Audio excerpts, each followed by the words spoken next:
நான் ஒன்று கேட்கலாமா? என்ன டாக்டர்? இல்லை, இப்படியெல்லாம் நடக்குமா? நான் இந்த வீட்டை பற்றி கேட்டதெல்லாம் வெறும் கட்டுக்கதைன்னு மட்டும்தான் நினச்சிட்டு இருந்தேன். ஆனால் இங்கே நடக்கிறது எல்லாமே பார்த்தா கண்ணுக்கு தெரியறதெல்லாம் உண்மையும் இல்லை, கண்ணுக்கு தெரியாதெல்லாம் பொய்யும் இல்லை. புரியலை. உங்களுக்கு கடவுள் நம்பிக்கை இருக்கா? ம், இருக்கு. கடவுளை நீங்க நேர்ல பார்த்துருக்கீங்களா? இல்லை. அப்ப ஏன் கடவுளை நம்புறீங்க? நீங்க கண்ணால பார்த்ததை மட்டும் நம்பலாம்ல. சரி.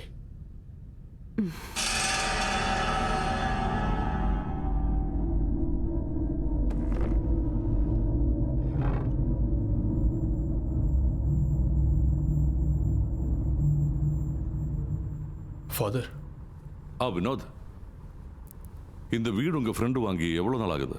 ஒரு 2 வருஷம் இருக்கும் ஃபாதர். நீங்க வாங்கும் போது இங்க இப்படிதான் இருந்துச்சா? இல்லை ஃபாதர், என் ஃப்ரெண்டு வாங்கினதுக்கு அப்புறமா தான் இதை ரெனோவேட் பண்ணி இப்படி மாற்றினான். நீங்க வாங்குறதுக்கு முன்னாடி இந்த ப்ராப்பர்ட்டி வில்லியம்ஸ் ஃபேமிலி கையில் தானே இருந்துச்சு? ஆமாம் ஃபாதர். ஒரு ரிசார்ட்டுக்கு ஏற்ற ப்ராப்பர்ட்டி இல்ல? எங்களுக்கும் அந்த பிளான் இருக்கு ஃபாதர். அவன் யூகேலேருந்து வந்ததுக்கப்புறம் பார்த்துக்கலான்னு நினச்சேன். Very good. உங்க ஃப்ரெண்டு வாங்குறதுக்கு அப்புறம் அவங்க ஃபேமிலிக்கு இந்த மாதிரி ஏதாவது பிரச்சனை இருந்துச்சா? இல்லை ஃபாதர், அதனால தான் மிதுனோட ஃபேமிலியை இங்கே தைரியம்